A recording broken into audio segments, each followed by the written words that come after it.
Sweet. Good afternoon, ladies and gentlemen. You are tuned in to Relaks Radio. This is The Buzz. I'm your host, along with Tim, of course. I'm DJ Kings. We are here to talk everything finance, everything money, everything business, entrepreneurship, and most importantly, technology.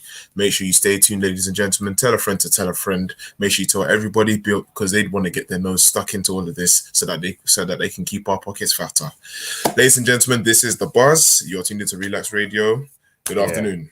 that's right. You can also, if you want to get involved with the conversation, if you want to join us, join Kings and I on the talk today, we're talking about how technology is creating business value post COVID.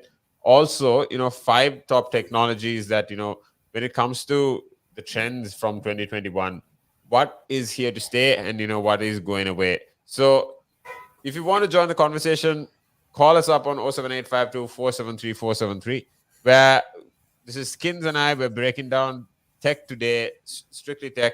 And yeah, let's jump right into it. Indeed. So, for the first thing that we'll be speaking about today is using technology to create business value in a post-COVID world. Now, ladies and gentlemen, as you know, that we had already gone through a very, very terrible pandemic. The beginning of 2020, specifically around March, coronavirus, COVID-19 had hit the whole world. It was a global mass craze, a whole pandemic that pretty much put the whole world to a standstill and set us Yeah. back.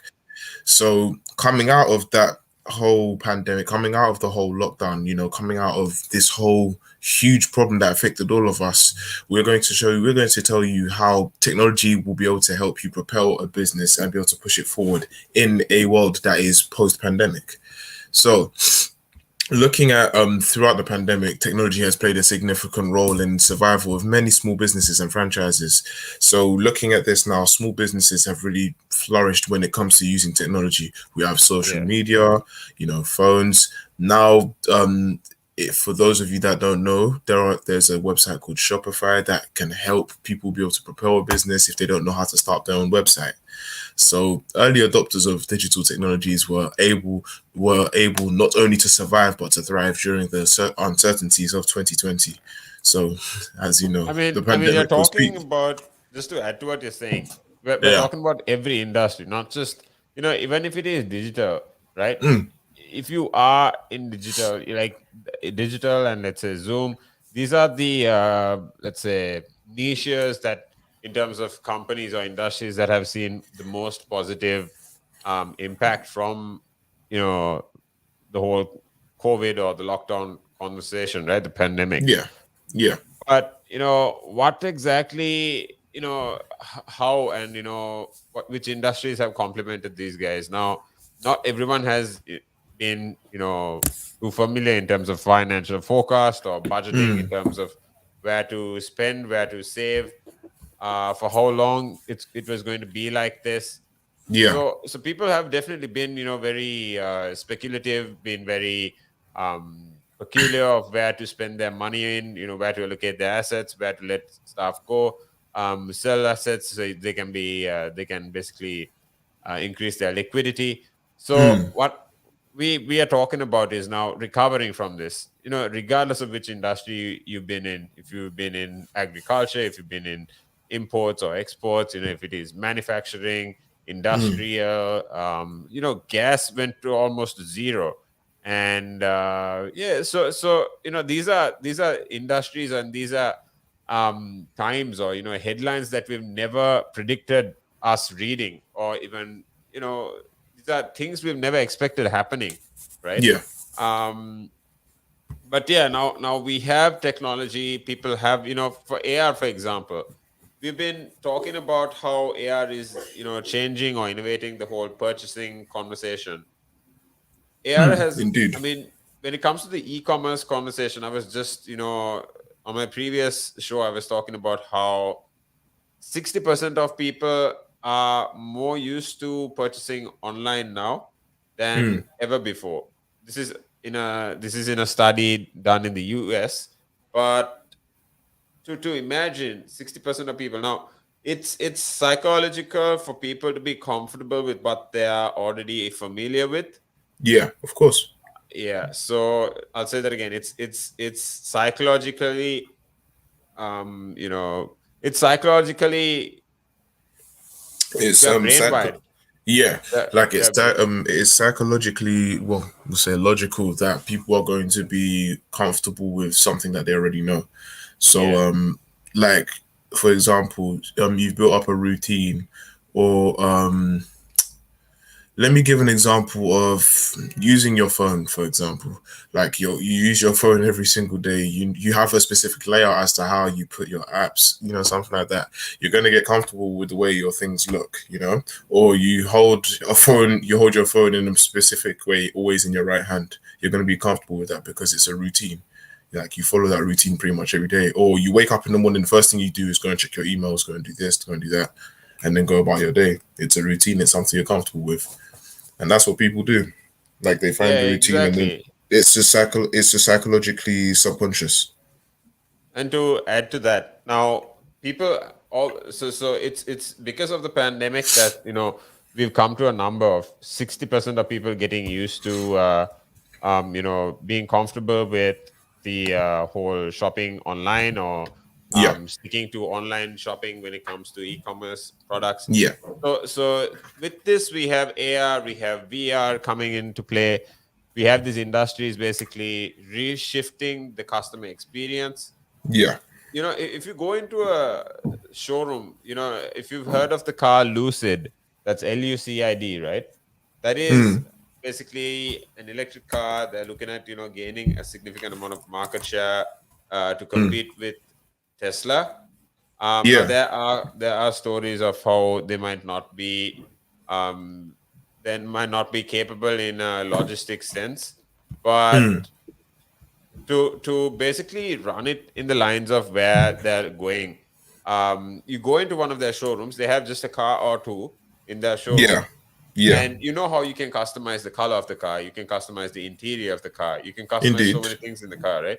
Yeah, So what you do is you just get into the car, you wear this AR headset, and yeah, then basically, according to what your specs are, you can see what the car is going to look like from inside. You can stand up, you can get out of the car, walk around, have a look at what it looks like. Yeah, so just get a closer touch and feel instead of waiting for the whole color to come in, or just yeah, using a small piece of the car to basically gauge what the texture will look like, or yeah.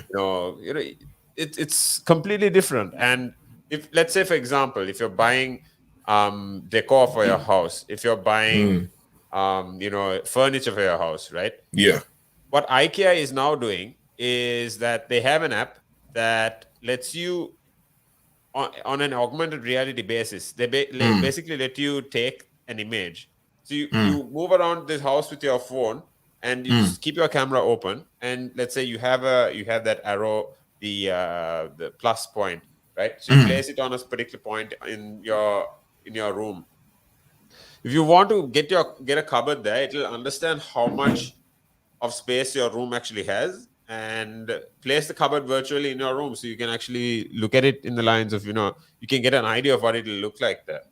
Yeah, And yeah. so let's say you basically get a hypothetical view of what your room or your house would look like if you purchase those items. So you can put your cupboard, place it there, get a couple Mm, of chairs, place it there, get a study desk, place it somewhere else. So you can basically immerse yourself in that experience before bringing the things physically to your house, yeah. right? Now this is just nuts. This is just, I mean, we talk about sports, we talk about education. Now this is, Indeed. it's e-commerce, right? It's crazy how things are changing so fast. Like I said, like we agreed on this, we agreed on how screens will be like Yeah, calculators or typewriters. Screens will be yeah, in the past, right? yeah. Yeah, I'm just wondering, man, like how long till we get to that point?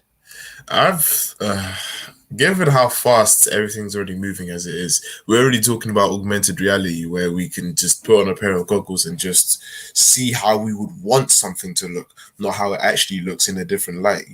We could sit in a bedroom and imagine having, I don't know, like a mini bar in the corner of a bedroom, or Yeah. a jacuzzi in your bathroom.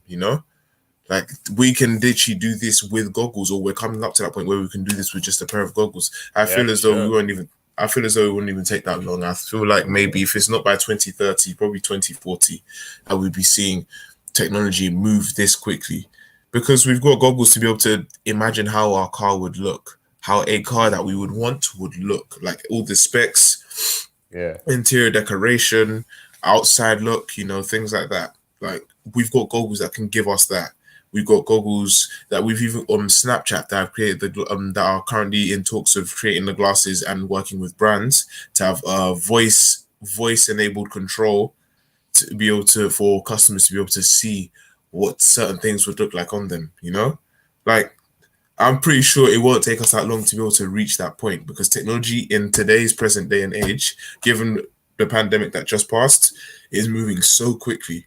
We are moving so fast because we are literally trying to make sure that technology that we have now will be able to protect us for when something like the pandemic hits again, or if something like the pandemic was to hit again. It has us. It's making sure that we're ready. So yeah. Exactly. Now, to basically go further into it, now, I'm just thinking, right? Like, because I'm genuinely looking at, I also work in media on the Mm, side, but yeah. media meaning this is video marketing, things like that. I'm Mm, just thinking, okay, let's say this video marketing is still marketing, you're just it's one of the most immersive forms of engagement today. But mm, that's for today, right? mm, I'm always thinking of what's there for tomorrow because I don't want to miss the train. mm, Now, if you are to, concentrate on the future, people are now getting used to having, it where it's like the new internet, or it's like the new phase of where if you have a website, it's mm. becoming as important to have a website, right? Yeah. What I think will be the future is where you have the shop assistant coming in, just like you said, the voice activation thing, Yeah. Mm, them turning up like a hologram and just recommending things for you, so you can just ask them a question straight up while you're at home yeah. chilling. Yeah. I feel as though, you see, with that hologram idea, I feel as though that we're not even that far off of even having holograms very soon as as a form of communication. Yeah. So obviously within this idea, I'm going to just assume that it's like it's pretty much like an automatic voice, or just Yeah. like it has commands, or it has scripting in it already, where it's like it'll come to you and it'll ask you, oh, good afternoon sir, good afternoon madam, good morning sir, good morning madam, what would you like today, is there something you'd like to take a look at? They've already got phrases that have been installed into the system, so that they come and ask those questions straight away. It's not like you can just hold a conversation. Do you understand what I mean? So yeah, that's where I'm assuming it's coming from. As time goes on, I feel as though holograms, along with augmented reality, I feel as though holograms will become a form of telecommunication. Good. It's Yeah. Yeah. I mean, I think the whole concept of teleporting. Mm, This. I think this is physically the closest we are going to get to teleporting. Just like we talk about the Yoda and the Thor yeah. avatars, right? Yeah. So coming back into the conversation, I think we can basically break down how brands firstly create value through technology. Yeah. This will break down with labor, data analytics, integrating reporting and monitoring, then Mm, customer data sourcing, and then who the winners in the digital first culture are, right? So we'll go into that, and then go into how the five top technologies, looking at digital workspaces. These are mm, online learning, and we're talking about telehealth. Also, AI generated content. It's it's superb, right? And yeah. coming into contactless convenience. Now, contactless convenience also is definitely a part of the whole concept where uh, let's say, okay, for example, how you get into a bus, you don't always now if you basically have to exchange cash with your driver, that's not the easiest for you because you're used to, maybe tapping stuff with your card or just having a particular card, showing it, and then walking in, walking out. It was not always like this though, right? So now things are getting contactless, especially after the whole pandemic story in Dubai, in Japan. We spoke about this with Japan as well. So in public transport, things like that are basically becoming all contactless, and it's not just the e-commerce store. So what we'll do is we'll actually hop into a quick break and come back with all this news. So yeah. Okay, indeed. You're tuned in to Relax Radio with Tim and Kings. We're breaking down the top few ways, how technology is innovating or revolutionizing the e-commerce industries. Stay tuned right here. If you want to contact us, call us up on 07852 473 473. Let's break it down and then we'll jump into a couple of videos. We'll be right back with you. Stay right here. This is Relax Radio. You're tuning on the buzz. Good afternoon. Good afternoon. The valuations that you place on an asset are always behind you. It's always in hindsight. It's never in front of you. And that's one of the challenges, right? Because you're always valuing what happened yesterday. And what you need is what's going to happen tomorrow. What am I saving or investing for? Why am I doing it? When will I need the money? And how much money do I need? Yeah. So that's quite important, because when you're looking at your net worth, you got to start with saying, well, what do I want my net worth to be, so that there's a goal, and then work backwards. How do I get there? And if I can start with £50 or $50 a week, if I save that every week, and you can go online and use calculators online. I don't have to teach you the maths behind it, but you can say, okay, and if I get a 3% return and I put this away for how long will it take to reach my goal? And that's called just this basic cash flow projection calculations. And it's what we use in financial planning all the time. What we say to clients is we say, okay, what is your goal? What is your objective? Where do you want to go to? And we discuss that in a lot of detail and over most of the meeting. And then the rest of it is saying, okay, in your exact circumstances, with your risk profile, with how you feel about investments and pensions and taxes and where you are and who you work with, and your education level or your lack of education or how involved you want to be. There's a lot of variables that we take into account, and then we say, okay, here's a plan. You start like this, that's great. And then we review it all the time. And we say, okay, we need to increase it, we're on track, we're not, this is what is happening. Because remember, when you're dealing with assets, the valuations that you place on an asset are always behind you. It's always in hindsight. It's never in front of you. And that's one of the challenges, right? Because you're always valuing what happened yesterday, and what you need is what's going to happen tomorrow. So that's a struggle. Yeah. So there are strategies everywhere from £50 a week up to £100 million, and they're different, right? They range differently from everyone, but and from country to country, to be fair. Different countries have different tax laws, so different vehicles. But from your point of view, at the sort of normal end, I'm not going to call it the low end because I'm in that boat as well. It's as tax efficient as you can get it. That's where you start. You use all the tax efficiencies, and then you step up into different things.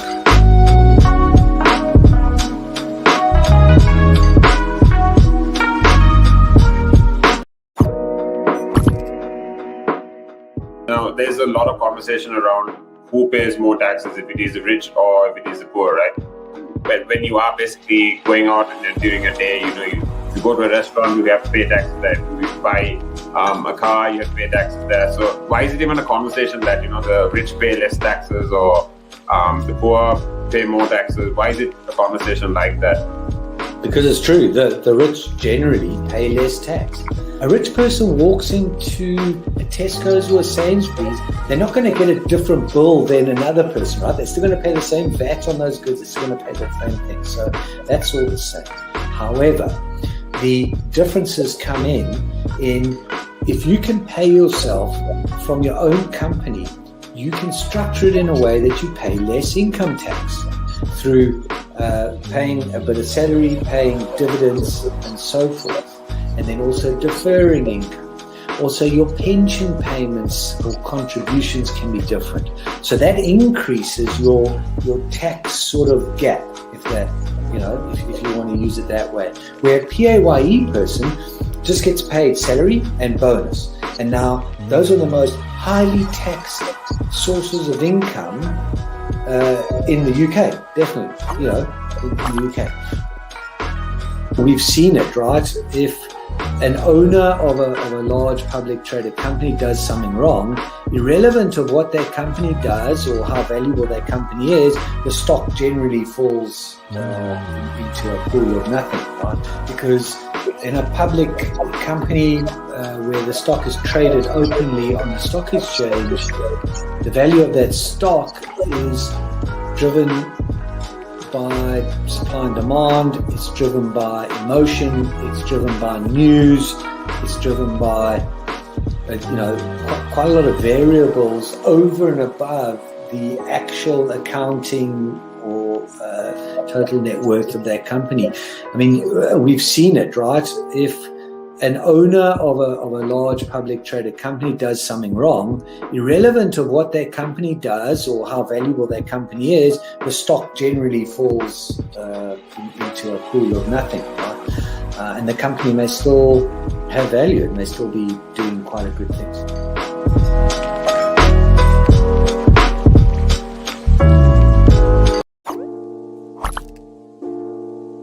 One of the easiest ways to increase your net worth is to ensure that you have higher cash flows.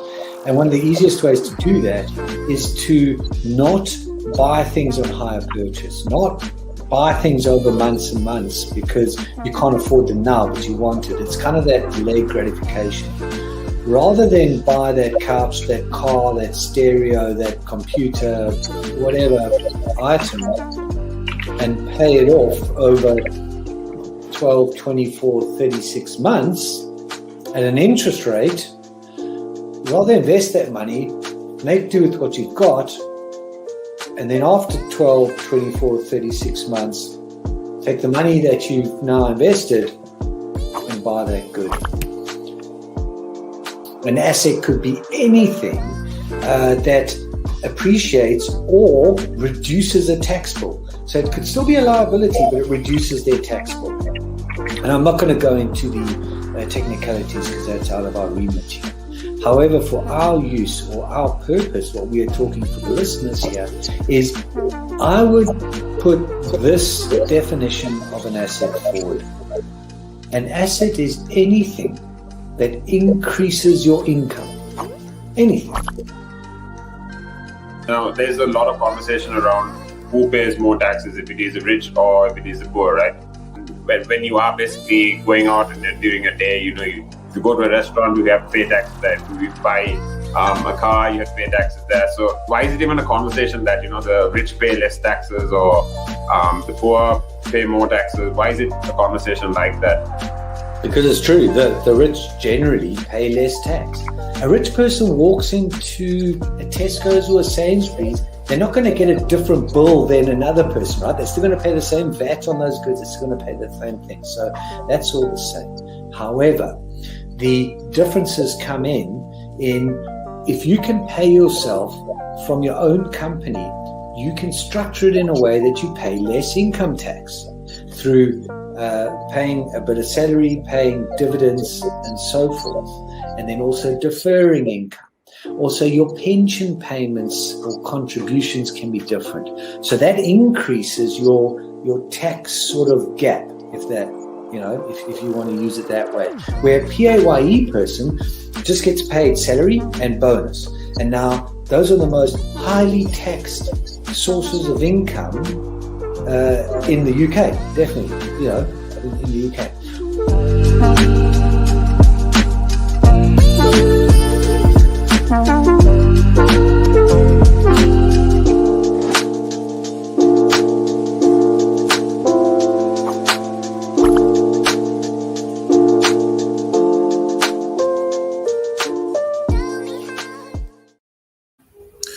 Hello, ladies and gentlemen. We are back from the break. It is DJ Kings and Tim. You are currently tuned into Relaks Radio, and this is The Buzz. Everything finance, everything entrepreneurship, everything money related and finance wise to be able to keep your pockets fatter.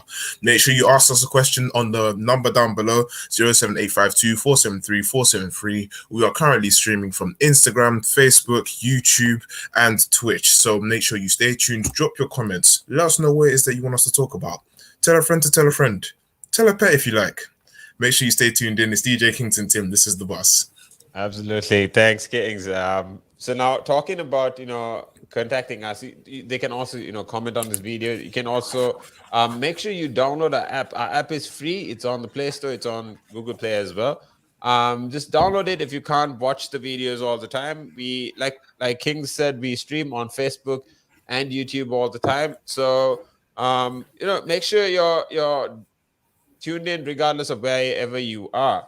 But coming back into the conversation now, we were talking about how through the pandemic, technology had played a significant role in the survival of so many small businesses, even large businesses, right? And whoever adopted it basically performed better or showed better results in terms of business operations. So to come to understanding, the progress from that, creating value from technology. Yeah. Where would you say, shall we break that down? Value out of technology for businesses. Yeah. Yes, indeed. So when it comes down to getting value out of technology for business, we look at there are creating value through technology. There are the uses and applications of technology within franchising, and they are limitless, and they continue to evolve with a focus on convenience, speed, and personalization. So there are some areas in which brands and operators are already driving growth and value through their technology. So one of those is labor, and that is just like, in addition to creating value through increased sales and an improved customers experience, technology is also being leveraged to help operators manage and labor more effectively. So this is just, like being able to increase customer awareness. So helping with, the customer being able to make sure that their experience is perfect, so being able to make things easier for them. Yeah, we also spoke about how Amazon is basically designing these 6-wheeler small carts, right? That basically will be replacing people driving around to, just send these carts on the pavement or on the road to wherever the house is or, the location is. And the person that is collecting it basically unlocks it with a code that the phone gets or something of that sort, and then pushes, just takes their groceries or takes their luggage and lets the cart go back. Now, things like this will be what, labor will be affected by, I'm thinking. And then looking at, data analytics. Now, you did talk, what you said about labor makes a ton of sense, but talking about technology and how it returns, the drivers and efficiencies, looking at inventory management, streamlining, processes, that's orders, payments, analytics of the back-to-back houses, dashboards, things like this these are basically, I'd say, definite operations in a business. You need to make sure that these are, looked after or being as efficient as they can be. So the Boston Consulting Group, where these guys basically design these 4-legged robot dogs. I don't know if you've seen any videos, but they basically have said that they have a potential of increasing revenues by up to 10% and decreasing operational costs by 15% if they actually integrate, machine learning and data analytics into mature business processes. Yeah. Now, these will basically increase your sales margins. This will also, working in a today's environment where, you have wage rates and then pressures affecting profitability. These are Yeah. all, critical, right? Especially in a public company, where the minute, a company, let's say, uh, publishes a positive month of performance, for example, Mm. that's exactly when people look towards it and look at investing in it. So imagine having 15% reduction in your costs and a 10% increase in your efficiency. That's just that's music to an entrepreneur's ears, right? Of course, it's an entrepreneur's favorite dream or perfect daydream just to see that happen. A decrease in costs and an increase in profits and sales. Yeah. Like who doesn't want that? Who doesn't want that? So essentially one thing in that sense is just the fact that they know that their pockets are starting to get so much deeper because they are able to gain so much more and pay so much less, you know. And Yeah, correct. in turn, the one thing that is guaranteed in between the two is that he's gaining benefit from both sides. So benefit for himself and benefit for the customer. The customer likes what they purchase, he likes what he's selling, everyone's happy. And now to add to that, basically, Mm. the part where we said we'll be talking about integrated reports and monitoring. Yeah. Let's break that down for everyone tuned in. Of course. So with integrated reporting and monitoring, that is multi-unit operators who can also leverage technology to better manage their networks. So through digital integrations, operators are able to monitor the performance of KPIs of every location in real time from anywhere in the world. So with the availability, timeliness and scope of data, operators can more easily spot trends and anomalies, forecast demand, and test new products efficiently. So See, this is a part of what we talk about when we say, how machine learning is going to revolutionize the whole e-commerce industry, right? yeah, And how, we know Microsoft, or let's say Amazon, for example, since Amazon is in the e-commerce sector, yeah, they basically were growing. I mean, Jeff Bezos talks about how he used the growth of usage of the internet that was at a 2,300%. mm, He talks about how he wanted to leverage this towards customers' needs, and look at where they are now. But yeah, is this going to keep them there? Now we know that Netflix is integrating with Shopify.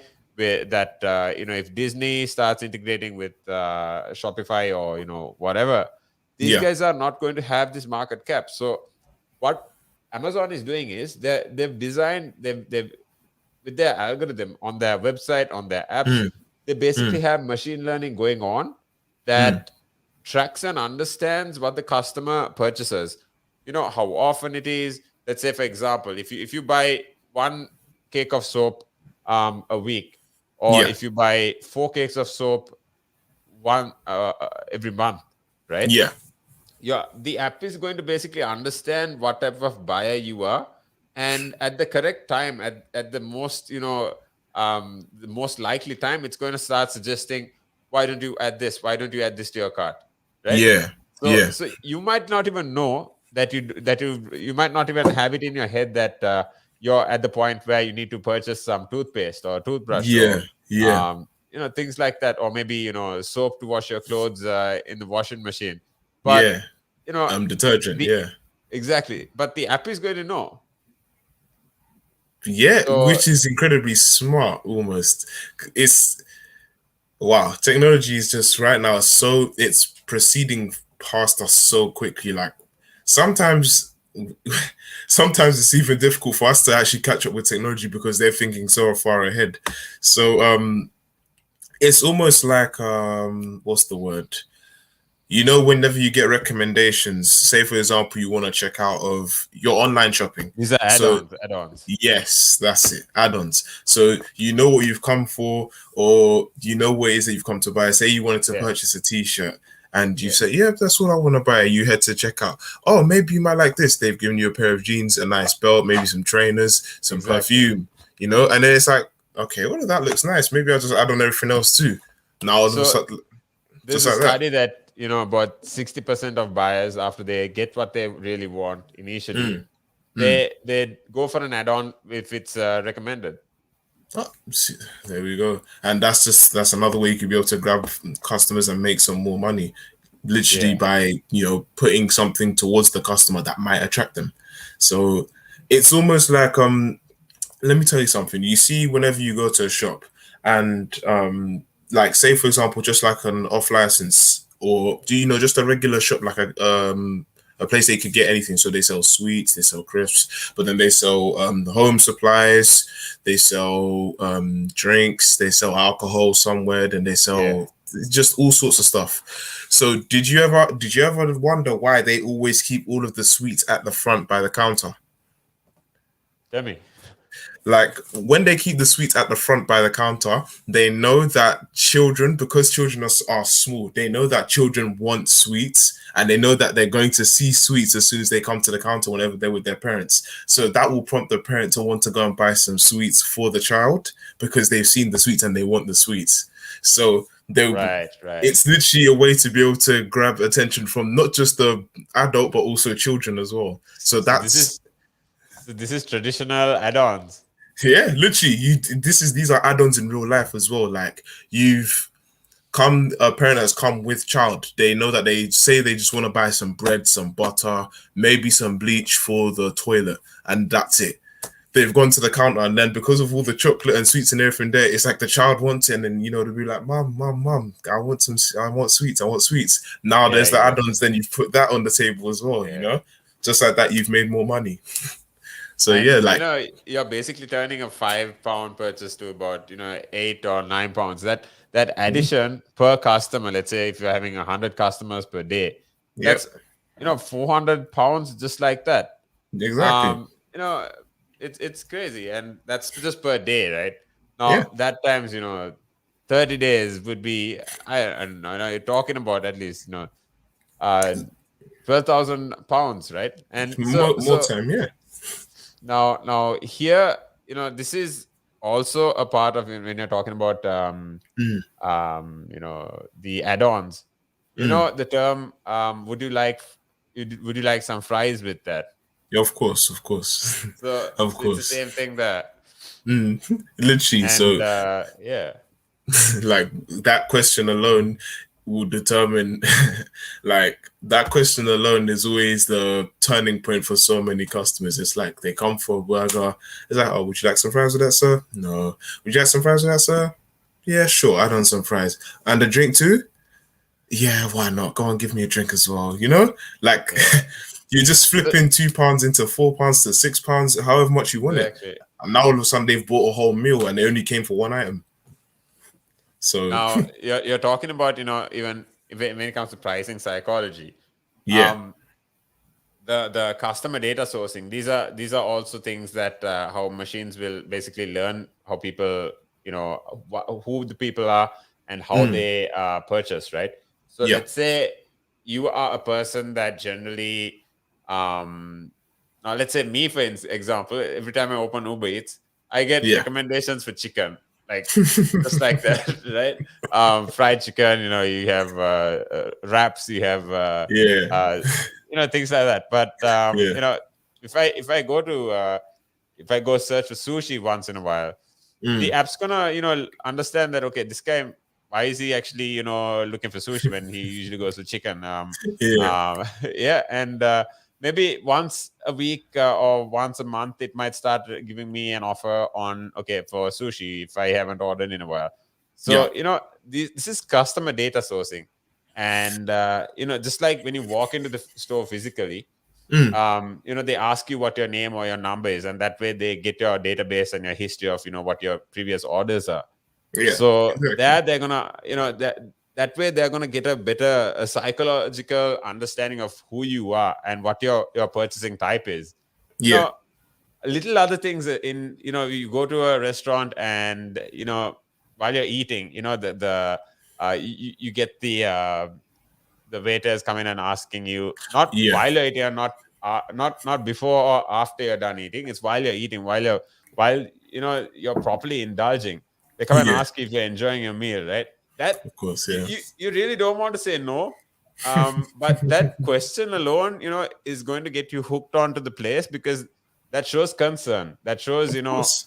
yeah. So, because you don't want to be those, you don't want it to be, you don't want your contact points to be the only part where you initiate. Let's say, good evening, good afternoon. Would you like to order this? Would you like to order that? And also the second point is obviously when you charge them for the meal. If you have a little chat in between, that is going to go a long way. You're going to get either a tip, or you're going to get people understand people coming back for more. So Yeah. that way you save the energy of convincing a new person to come in. You already have a person that is going to keep coming into your restaurant Of for a course. long period of time. Of course. Of Crazy. course. It is indeed. Do you know what as well? Even to go off of with customer data sourcing, if we put this into context of real life as well, having, let's say, having employees, or whenever a customer comes in and the person that's serving them knows what they want before they've even opened their mouth, So it's like, say for example they go into McDonald's, and this is a person that they say, oh, I just get a Big Mac and fries and 6 chicken nuggets. Oh, Big Mac and fries, 6 chicken nuggets. A couple weeks later, they see the same person come in, get a Big Mac and fries, 6 chicken nuggets ready immediately. And then the person comes in and orders just that, and it's like, all right, your order's ready. Oh, so quickly. How comes that? We remember your face, sir. We know your order. Yeah, exactly. That right there is like an example of customer data sourcing. So as much as we already seen this in machines, it happens in real life. Yeah. To add to that, you have a common customer that comes in, and you know what they're going to order. Before they order, you ask them if they're having such and such, if they're having the 6-piece, the 6 chicken nuggets. That way, they're going to know that, okay, now we spoke about this comfort when it comes to, being familiar with what you already have experienced, right? We're comfortable with what you're familiar with. That way, that's going to create that relationship, and, kind of make them think twice if they're going to go to another restaurant. It's crazy, right? Yeah, like it builds a relationship with customers, because they'll always want to come back when they know that, the employees remember their order. Like, the employees care enough to remember what it is that they want. One thing one thing I can tell you for sure is I have a friend, in fact, she always orders, whenever she goes to a Chinese place, she always tells them, I want this, no green peppers. And she's been going to that Chinese place for years because it's near her house. So there was one time where she was hungry and she just decided, let me just get Chinese, and she was ordering with her siblings, and her siblings had said this and that, and then she had ordered this and that. It's like, okay, and can I also get this and that? And then the lady on the phone was like, oh, you forgot to say no green peppers. And she was like, oh, yeah. And she came and told me, how does the lady know my order better than me? Exactly. So exactly. So this is just like, the app or the software knowing that, someone like me, I'm going to order chicken, right? Or someone like her, for example, when you have the notes, you already have it in the notes saved as, no extra peppers or things like that. That's basically how technology is going to, enhance sales or reduce processing costs. So imagine if you have a software that basically does all that. What machines are going to do is basically come to a point where, you don't really have to keep talking to someone, or, from the business perspective, they're going to have just to invest in one software that basically interacts with a ton of people, instead of hiring multiple people to cater to them. It might be different to what was 5 to 10 years ago, just like the McDonald's kiosk, but it is the future, and people are moving into that now. Yeah, indeed. And obviously people are moving into the future with immediate effect, like with a lot of swiftness. Now we've got Now we have food places, fast food places like McDonald's or KFC or Burger King, that you don't only have to go and order at the till. They've given you screens in which you can just order from the screen and wait. And they Absolutely. produce your ticket, and then when they call your number. In fact, even the ticket system as well. How many years ago we didn't have anything? We didn't know anything about a ticket system. We just ordered at the till, and that was it. And we just waited, and then they just call out saying, "Up, burger and fries, blah blah blah." Come and collect your food. Now we have screens that tell us our number, and then we sit there and wait until that number is called. So technology is really propelling is really propelling the livelihood of human beings. Like, it's really changing the way lifestyle is for us. Absolutely. It's no longer just our binary behavior, how we used to be back to say maybe 20 odd years ago, to 15, 20 odd years ago. So like, things are changing, and technology is boosting. It's literally speeding up the process. So all we can do is pretty much try to catch up, or just stay on task. So yeah. And when you're talking about, how these systems are basically going to influence or change different options with how people are going to engage with their work, we're talking about, how the winners in the first digital culture are going to be the people that, come out of this pandemic best. Let's break that down for the audience. We're basically, talking about the 2020 highlighted winners of the technology race. They talk about Chipotle, for example. They've been the leader in the first digital mentality.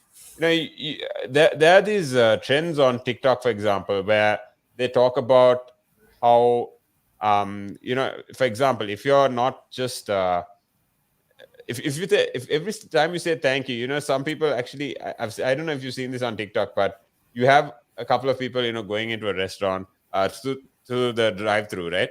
And it's actually a trend to just go there, stop once you get your orders, say thank you, and just keep saying thank you till they stop saying my pleasure. It's a thing. Just check it out. This YouTube even, if you want to, just Google this YouTube and type, Chipotle, thank you, my pleasure, prank kind of thing. You'll see things like that. So these services, for example, these are ways where say Chipotle continues to invest in upgrading their digital platforms, driving strategic growth for including the devotees and the resources, and then even going to calling these lanes where you have the drive-throughs and stuff like that, Chipotle lanes. And these are, all for customer pickups or digital orders, it's super cool. So that way, you're coming into, again, contactless engagement and, customer-centric, I'd say, customize the ordering. Indeed. Personalized things. Another thing that you mentioned was contactless. And that's another thing with technology of today. I would say never. Let me not say never, but 10, 20 odd years ago, we had no idea what contactless was. We never thought about contactless payment, never thought about anything to do with, contactless anything. So when contactless payment came to become a thing, when it was actually integrated into real lifestyle, that's where it's like the whole ball game has changed, like, along with how the world was changing with no one really carries cash anymore, no one really has cash on hand. Everyone always pays electronically. We pay through just using our cards, and we just tap it against the card machine. We pay using our phones, like Apple Pay, Samsung Pay. Like, we never thought of having an NFC interface being interlinked with another integrated system that gives us that connection. Yeah, that gives us that connection from phone to surface. Like, exactly. Have you ever seen like wireless charging for phones? Like, say for example, I get my phone and then there's like a pad. I just put it on the pad. And it just charges. Yeah. Like, technology has come so far. Talking about contactless interfaces or experiences. Yeah. This is also wireless, right? Now, What are you talking with? You're listening to me with your earphones, right? But Yeah, you know, sit right there. it's not with you're not connected on through a wire. Nah. You know, these are all things that are going to be, you know, integrated into. I don't know where to even start, but yeah, it's just like you said, it is future. I think we'll run into a quick break and then come back with top 5 technology trends in 2021 that are here to stay, and yeah, we'll also maybe break down a little bit of the highlights that we watched. So I feel like you're watching the highlights now as homework before we meet. It's almost like an unconscious reaction. I just do it on a loop now. Sweet. But nonetheless, we're gonna head into a break now, ladies and gentlemen. So make sure you stay tuned in. Drop your comments in down below on the stream. Let us know what you want us to talk about. Please do. Make sure if you want to ask us a question, you can contact us on the phone number. I believe the phone number is 07852 473 473. That is the number down below. So make sure you contact us. This is The Buzz, DJ Kings and Tim. Stay tuned. Good afternoon. Good afternoon. Now, there's a lot of conversation around who pays more taxes, if it is the rich or if it is the poor, right? But when you are basically going out and during a day, you know, you go to a restaurant, you have to pay taxes there. If you buy a car, you have to pay taxes there. So why is it even a conversation that, you know, the rich pay less taxes or the poor pay more taxes? Why is it a conversation like that? Because it's true, the rich generally pay less tax. A rich person walks into a Tesco's or a Sainsbury's, they're not going to get a different bill than another person, right? They're still going to pay the same VAT on those goods, they're still going to pay the same thing. So that's all the same. However, the differences come in if you can pay yourself from your own company, you can structure it in a way that you pay less income tax through paying a bit of salary, paying dividends and so forth, and then also deferring income. Also, your pension payments or contributions can be different. So that increases your tax sort of gap, if you want to use it that way. Where a PAYE person just gets paid salary and bonus. And now those are the most highly taxed sources of income in the UK, definitely, in the UK. We've seen it, right? If an owner of a large public traded company does something wrong, irrelevant of what that company does or how valuable that company is, the stock generally falls into a pool of nothing, right? Because in a public company where the stock is traded openly on the stock exchange, the value of that stock is driven by supply and demand, it's driven by emotion, it's driven by news, it's driven by quite a lot of variables over and above the actual accounting or total net worth of that company. I mean, we've seen it, right? If an owner of a large public traded company does something wrong, irrelevant of what that company does or how valuable that company is, the stock generally falls into a pool of nothing, right? And the company may still have value, it may still be doing quite a good things.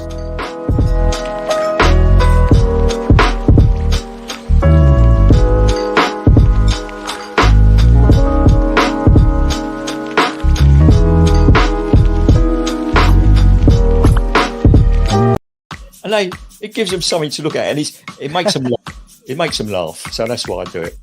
Oh, and it could be a really good pickup line as well. Ladies who ask, "Hey, excuse me, so why are you wearing something so colorful?" I mean, hey, you can always have something up on your sleeve. I mean, got me thinking. You want to stand out. Why do you want to stand out though so much, especially with these kind of shirts when you're riding? There must be a purpose behind it, right?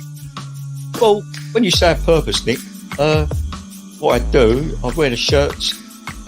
Mainly, one, because they're nice and bright, so they make me visible, especially if I'm riding on the road. Okay. That's very important, right? Because you want cars, very important. And also, like people see me in like cafes, and perhaps I shouldn't be saying this on here, I suppose, but in the bar afterwards. All right. And it gives them something to look at, and it makes them laugh. It makes them laugh. So that's why I do it. Oh, and it could be a really good pickup line as well.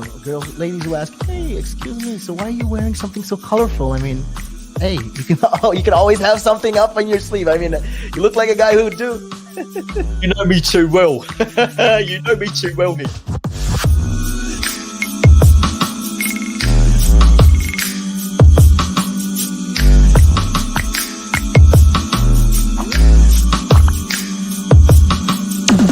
Climb Mount Everest. That is one of that's in my bucket list. You're laughing, but that is the facts right there. I'd love to do that. That is something I'm looking forward to do. Hopefully, climb Everest.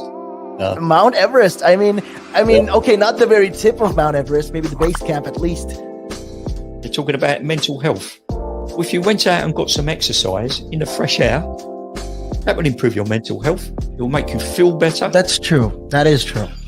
I wholeheartedly agree. But then for some people, it's how do you find the motivation to, especially when it comes to riding a bicycle, to do it again and again and again and again? It's a cycle that you have to be used to. How do you do it? What makes you wake up in the morning and decide, hey, I'm going to pick my bike up today. I'm going to cycle. What makes you want to do that? What makes me want to do that? Yeah. What do you like? What could you give listeners, like people listening in right now? What kind of tip could you give them? Well, the first tip I would give them, if you haven't tried it before, try it. It can open up new horizons. It'll make you fitter. It will definitely make you fitter. Cycling is one of the best forms of aerobic exercise you can do. It sounds like, I mean, if you think about it, yeah, it sounds like great fun. Because what essentially you're trying to say is also at the same time, when you, if you look at it from this perspective, with regards to mental health, especially when you look at it with mental health, this is another way to fight it. I feel like you go outside, you meet more people, you interact with, socially, you will interact with more people, and you're keeping fit, you're making connections, you're breathing in the good and exhaling the bad. I feel like that's a great thing right there. Absolutely. Yeah, you got a better way with words than I have, I'll tell you. But you're quite right. What you say there. I mean, I've been doing this for quite some time. I mean, hey, you'll get the hang of it. I've been doing it for about 10 minutes now, so yeah. That I can never really understand people staying in one room the whole day when you can have the world to see. I am a traveler. I travel. I love traveling. Traveling is just one of the things I do. And yeah, on top of my bucket list was, to one time, hopefully when I get there, go to Nepal and climb Mount Everest. That is one of that's in my bucket list. You're laughing, but that is the facts right there. I'd love to do that. That is something I'm looking forward to do, hopefully. Climb Everest. Mount Everest. I mean, okay, not the very tip of Mount Everest, maybe the base camp at least. Base camp, yeah. At least. Would you be able to cycle there? Oh.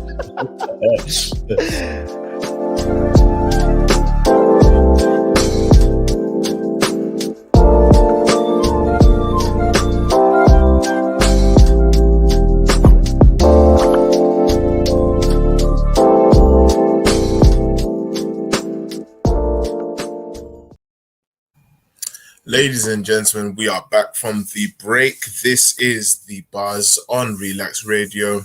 We are your hosts, DJ Kings and Tim.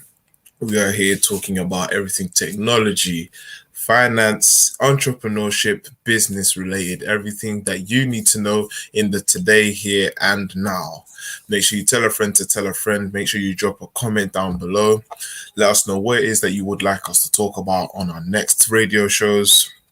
Stay tuned in on Instagram, on YouTube, and on Facebook. We are streaming on all three of those social media services. Feel free to get a hold of us on WhatsApp via the number. Make sure you ask a question, 07852 473 473, and let us know what it is that you'd like for us to talk about.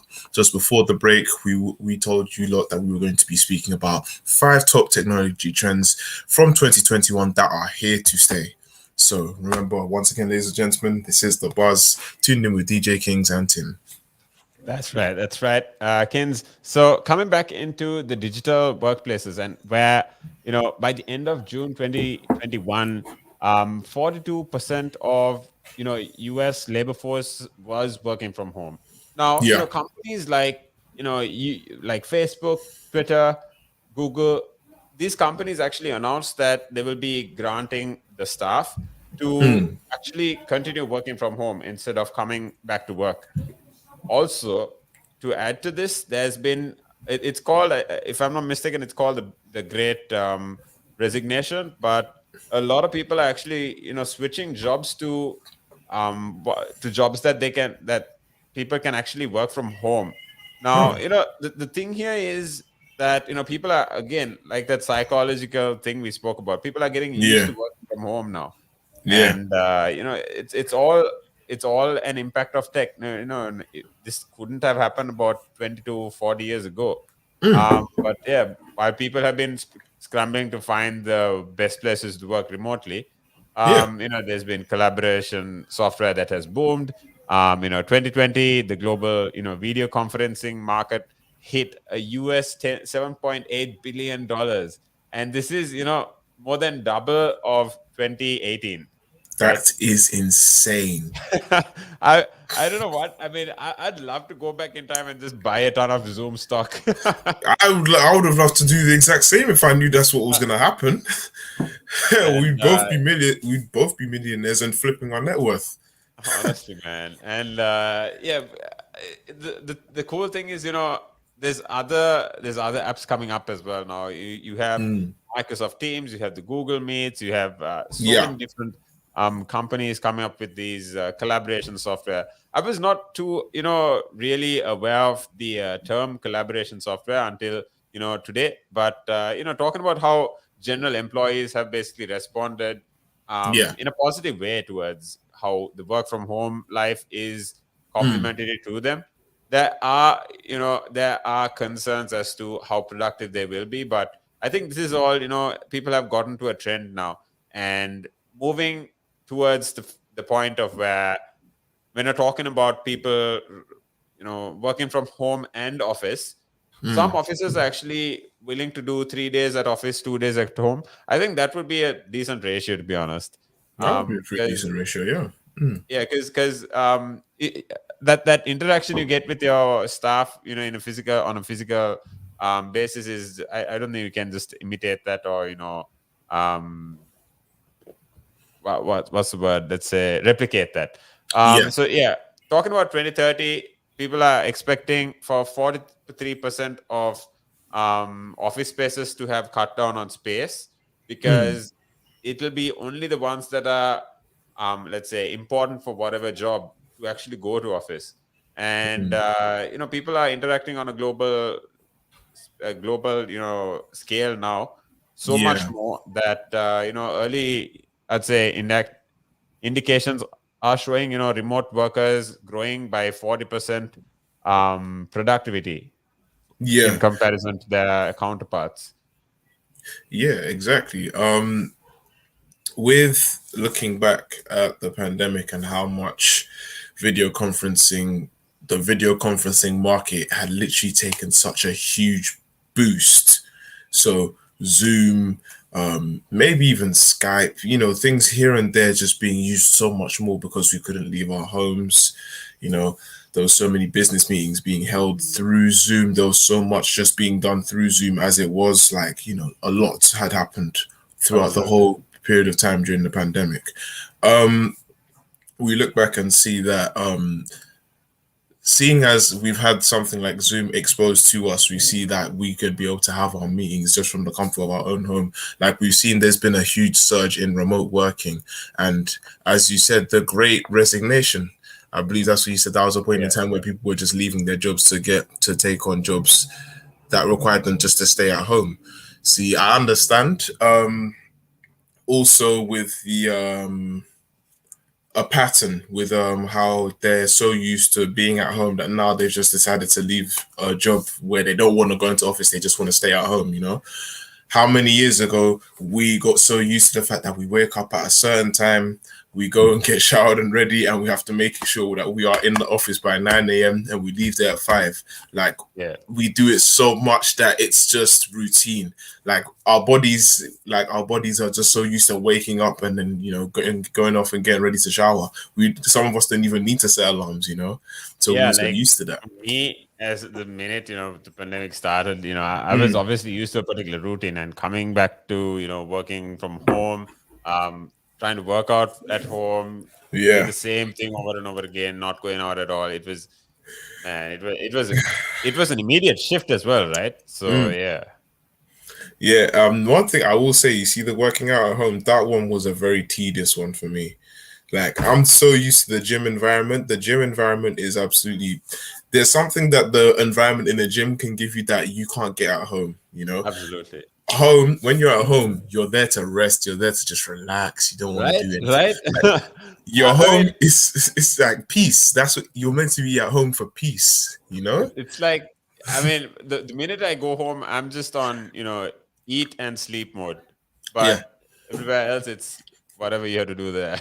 Exactly. So literally, that's why with the remote working, although I understand being comfortable, not having to leave your house, you save a ton, you save loads of money on travel.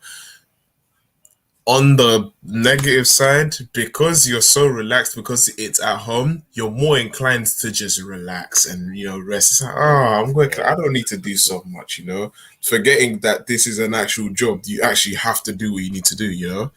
and in terms of like working out, like you just, for me, I just couldn't do it. It just wouldn't work when I tried to work out at home. It just wasn't it for Two me. weeks and I was out. I mean, Yeah. I was Yeah. thinking, you know what? I have all the time in the world. I was going to do cardio in the morning, weights in the evening. I did that for 2 weeks, and I was just like, nah, not It just doesn't feel the not same. now. It just doesn't feel the Yeah, same. yeah. Like, And I don't know if so, sorry. yeah. I was saying, I don't know if it's the fact that I can see other people working out and that makes me be like, yeah, I'm in the right place, or it's just the fact that just being in the gym is just all the space I need. But working out at home just does not work for me. Yeah, I'm sorry. for me, it's the same. It's the same for me. But coming into online learning Mm. now, this is it's. I've been talking to teachers. I've been talking to students and asking them what the experience is like, because um, you know, yeah, it's just not the same as being in class with your friends. Uh, passing notes, passing food. Yeah. Eating under the table, things like that. Yeah. That stuff you just can't buy as well, right? Like. Yeah, I mean, I'm just thinking, in terms of, so what teachers do is, now for stats, 1.6 billion children in almost Mm. 200 countries Mm. have, obviously been sent home and been asked to work from, use e-learning methods.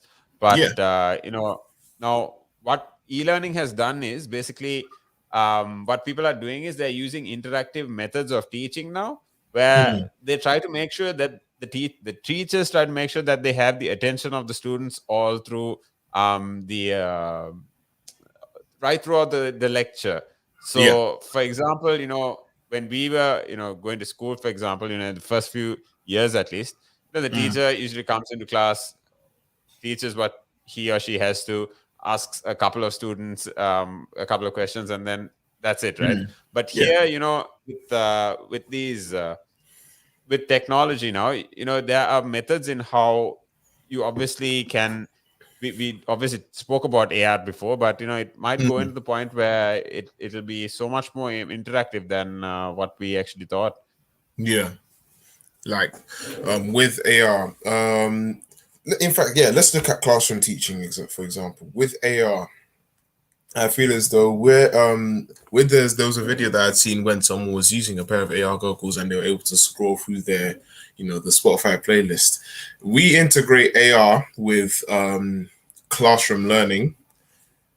I feel as though students would be able to learn a lot quicker, mainly because it's not a case of them sat there writing things on pen and paper. But one thing I've learned whenever it comes to kids is that there's a very, very big fascination whenever it comes to technology. They like experiencing something that's very new and kind of, it's just a lot more eye-catching than just what they would do in a book. That for sure. That for sure. Yeah, like they like things that pop out at them. So we say we have these AR goggles now and they're able to just learn through just the goggles, so they could just be learning maths, put that here, English here, things like that. They're just doing things with their hands. Oh, this is how you learn this. Oh, 1 + 2 3, 5 + 6 11, things like that.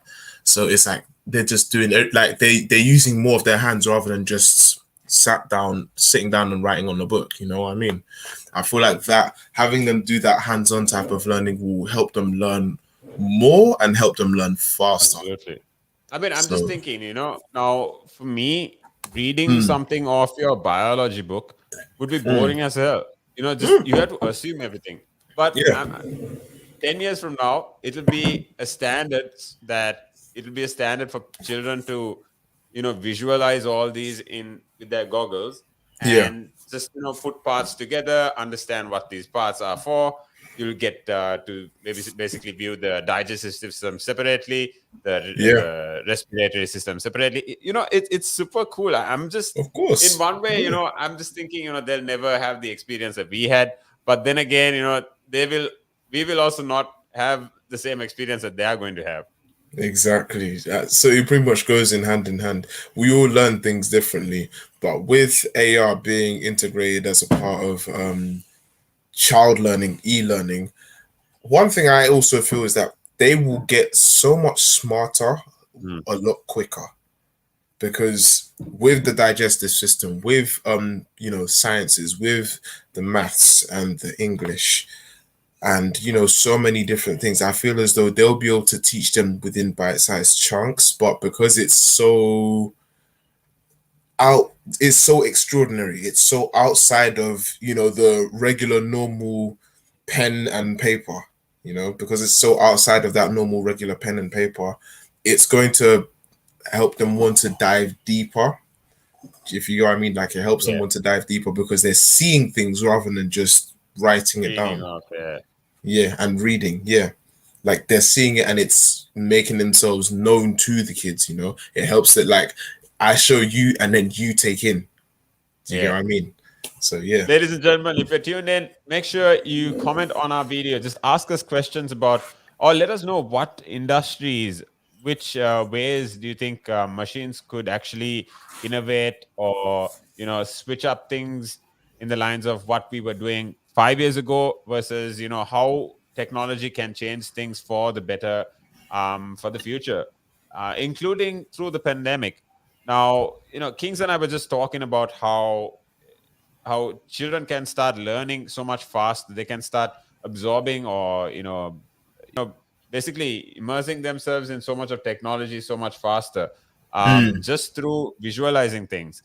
And this is so true because, like, just let us know what your take is. Let us know what you think about machine learning, or what you think about AI learning, VR, AR, all these topics basically, and talk about how maybe your children, or if you are basically learning in these ways, how do you think it affects, or how do you think it is a positive for you? Just leave a comment on the video here below. Let us know so we can share it with everyone watching in. Make sure you call us up on 07852473473. And also, you can download our app. Our app is live. If you can't watch us on Facebook or Twitter, even YouTube live, make sure you download our app. Our app is free. It's on Play Store and Google Play. You can basically listen to us wherever you are with the screen off as well. And coming right into we were talking about learning fast, right? Now, yes, Kings and I have basically been talking about what Neuralink is over, a couple of weeks ago. This is Elon Musk's brain chip. Now, indeed, yeah, let's say hypothetical situation, right? It becomes not a brain chip, but in about 10 to 20 years again. It's just a matter of injecting something into, or putting a plaster onto your head, right? yeah, You're going to be able to look at someone and communicate a thought with them instead of just talking it or writing it out, right? yeah, Now, yeah. this is all AI. Now, he's done tests with monkeys. He's done tests with multiple animals as well. And now coming on to AI generated content. Now, machine learning innovations like the general adversarial networks, that's the GANs. These have caught a ton of attention through the last years. Now, these Yeah. are basically, you have celebrity fakes, you have clever generative models that basically put data into learning patterns. Just like we talk about, how we wear a couple of headsets and then we visualize ourselves on the moon, seated right next to each other. maybe or we can be even we can maybe we'll physically be seated in our own homes, but Yeah. wearing this headset, I could look like someone like Yoda, and you could look like Thor, and we could Mm. be, having the same conversation there. It's. I'm super. I'm super confident it'll come to reality some point. Mm. It'll be as simple as sending a link to each other and asking them to asking whoever to join that space or the room or whatever. Yeah. Yeah, so that's basically gonna be it. I feel as though with augmented reality, we will see. I feel that we'll be seeing it pretty soon, a lot sooner than we think. To be honest, like sure, technology, the way it's looking right now, yes, we are taking very, very gradual steps. Although it does feel like we're moving so much faster than we actually are. Although it is gradual steps that we are taking with technology, getting forward, you know, augmented reality, I feel like it will just come through so much faster than you'd even imagine. It's coming, And man. It's coming for yeah. sure. Because Facebook has already employed Mm. about 20%, 20 to 25% of their workforce onto Oculus, Yeah. and this is not what they're doing is smart. They're investing in research and development. They're improving their product because by the time it comes out, they want it to Yeah. be a ton of steps ahead of whoever's going to come in and start imitating them. Mm. Exactly. So they're thinking long term, and this is definitely gonna come this way. I'm super excited to see how the future, what the future holds for us. As am I. Yeah. I can't wait. It's gonna be beautiful. Yeah, and coming into the weekend, I think we got maybe. Okay, so the Suns are already in the finals. We've got to wait till the day after tomorrow to see what the verdict of the Bucks versus Hawks the and Bucks game Hawks. is gonna happen. Yeah. Yes. I'm honestly hoping Giannis comes back. I don't know Mm. there is no structural damage to his leg, but I'm honestly hoping in terms of the franchise, it's the entertainment conversation. I'm definitely looking forward to him being back very soon. Yeah. I hope so. But remember, I did call it before. I did say I want to see Phoenix versus the Hawks. I have been saying Phoenix versus the Hawks, and so far, something's telling me the Hawks are going to take this. Although I would like to see Giannis win a ring, something's telling me that the Hawks are going to take this. And I honestly wouldn't mind the Suns winning because of CP3, but then I'm just thinking, it has to be the Bucks. As far as they are going to be 7 games, but yes. you're the first person I thought of when they won today. I was like, okay, if the Hawks are winning this, it is 7 games. If the Bucks are winning it, it's just one more. I'm going straight for 7 games. I know it's going to 7 games. That's what I'm going to say for sure. I believe it's going to 7 games. If this goes to game 6 now, I'm saying Hawks are going to equalize. I can see Hawks will equalize, and then it's just going to go to game 7, and then we just see from there. So we find out. Yeah. And this is Buzz, ladies and gentlemen.